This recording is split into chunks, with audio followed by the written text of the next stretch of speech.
class, welcome to the recap video for our session on Thursday the 16th of February 2017. On that day, we looked at matrices, parsing the matrix, solving matrices using simultaneous equations, which means we have to find the determinant of the matrix, the cofactor of the matrix, the adjoint of the matrix, and the inverse of the matrix. So let's get right into what we did. We used this set of simultaneous equations eventually. Now, when solving simultaneous equations using the matrix method, we form three matrices. One with the coefficients of the variables, the next one with the variables of themselves, and finally with the constants. And what we do, we look at what we have here. This matrix, the matrix of coefficients multiplied by the variable matrix is equal to this array of constants. Now, if Ax equal to C, then X will be equal to C divided by A. But since we can't divide by a matrix, we multiply by its inverse. So we have X is equal to the inverse of A multiplied by C. Good. Now, the inverse of a matrix, by definition, is simply the adjoint of the matrix divided by its determinant. So let's be a little bit prudent and find the determinant first. Since if the determinant happens to be 0, we cannot use this method to find the unknowns. So what is the determinant of this matrix? Well, we did this before. We said it is this element multiplied by the determinant of its minor minus this element multiplied by the determinant of its minor plus this element multiplied by the determinant of its minor. So we have 1. What is the minor of 1? We said if you want to find a minor of an element, you eliminate the row and column associated with that element, right? And what remains is the minor of that element, right? So the minor of 1 would be -4, -2, 3, and 5. And what would be the determinant of this in the matrix? -4 times 5, which is -20, minus -2 times 3, -6, -20, minus -6, -20 plus 6, minus 2 times the minor would be 15, the determinant of the minor would be 15 minus -10, 15 plus 10, plus 1 multiplied by 3 times 3, 9, plus 20, because it's 9 minus -20, and this would give -35. Next, we must find the adjoint of A. And what did we say was the adjoint? The adjoint of a matrix is a transpose of its cofactor. Alright, so we have A. And what is the cofactor of the matrix? The cofactor of the matrix is a next matrix which has equal elements, same dimensions, but each element is replaced by the determinant of its minor along with a governing sign. So let's do the last two rows. What will be replaced this element with? Alright, this element will be replaced by the determinant of its minor. So the minor of this 3, we cancel this row and this column. We want 2, 1, 3, 5, and the determinant of 2, 1, 3, 5 will be 10. 2 times 5, 10, minus 3. So we have 10 minus 3. The determinant of the minor of -4, you eliminate the row and column associated will be 5. 5 times 1, 5, minus 5 times 1, 5. This is 5 minus 5. Here we would have to replace this 2 with, you neglect the row and column, replace the 2 with 3 minus 10. Right? What is outside these brackets is the governing signs, which we place here. Remember, to label any matrix, you always start with this very first element, you give it a plus sign, and you label horizontally and vertically, alternating signs. So plus, minus, plus. If the matrix was larger, it would be plus, minus, plus, and you keep going on, and you go downwards from plus, minus, plus. And from here you go across, it is minus already here, so you go plus, minus, etc. Alright, let's just do one last element.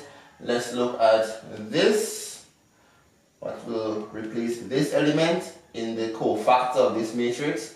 Eliminate the row and column. So the minor will be 1, 1, 3, negative 2, and the determinant will be 1 times negative 2, minus 3, right? So we have negative 2 minus 3 in the place of this. Along, of course, with its governing sign. Now, when we mesh these things together, we get this matrix, the cofactor of A. To go from the cofactor of A to the adjoint of A, we simply transpose that cofactor. How do we transpose a matrix? We transform each row into the respective column. So the first row becomes the first column, second row becomes the second column, and the third row becomes the third column. We transpose a matrix as simply as that. So we have transposed the cofactor of matrix A, the transpose of the cofactor of the matrix, and that's what we call the adjoint of the matrix. Now finally, to find the inverse of the matrix, we just divide the adjoint by the determinant. The determinant was negative 35, so we divide this matrix by negative 35, and if you're going to divide a matrix by a number, you divide each element of the matrix by that number. Remember, you can't divide by a matrix, but you can divide a matrix by a number, right? So each of these elements divided by negative 35 would give this matrix. Negative 14 divided by negative 35 would be positive 14 over 35. So since we would have a negative 14 over negative 35, a negative and negative is a positive. Same thing here, we would have positive 7 over 35, which is positive 1/5, and so on. So we have the inverse of the matrix. We're almost to the end of the question. Let's step back a little bit. Remember what we're doing? We're using this property. We have a matrix A multiplied by a matrix of unknowns equal to the matrix of constants. So the matrix of unknowns is equal to the inverse of matrix A multiplied by the matrix of constants. So we have the matrix of variables equal to, this is the inverse we just found it, multiplied by the matrix of constants, and we multiply. Now when multiplying matrices, first of all we write the dimensions side by side. This is a 3 by 3 matrix. Write that here. It's being multiplied by a 3 by 1 matrix, row by column. Right? Once these two numbers match, it can be multiplied together, and it produces the next matrix that is this, whose dimensions is this row by this column. So multiplying this 3 by 3 matrix to this 3 by 1 matrix would give a 3 by 1 matrix. Now how you multiply matrices together? Look at the resultant matrix and you label it as you would normally label any 3 by 1 matrix. This would be the general shape. You would call this element row 1, column 1, this row 2, column 1, and this row 3, column 1. And you use this as a template of what you must do.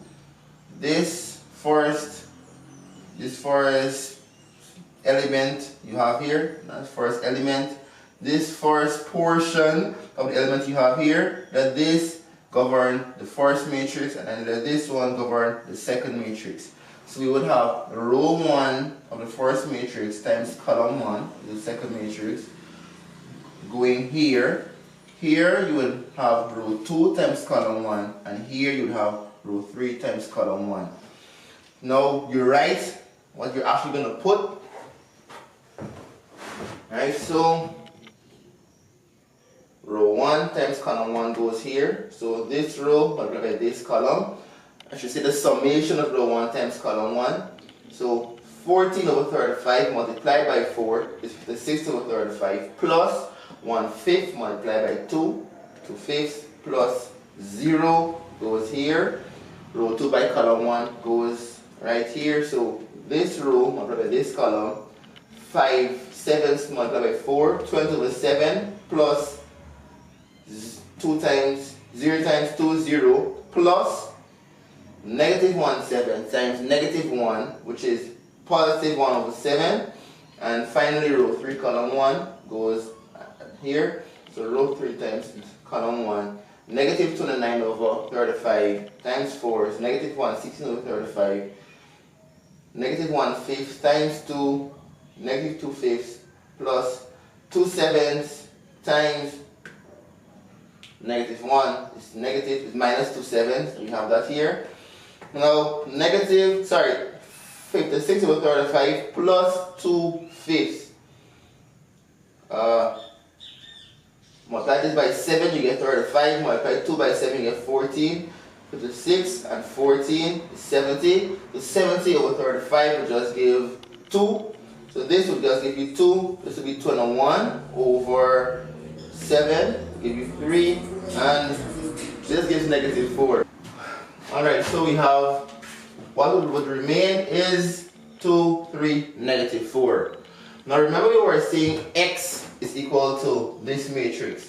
Now we must recall that x of itself was just the matrix of variables.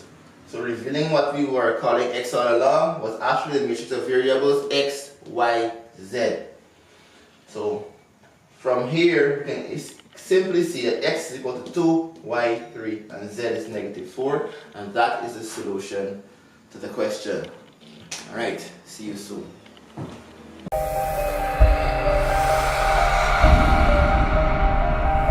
Audio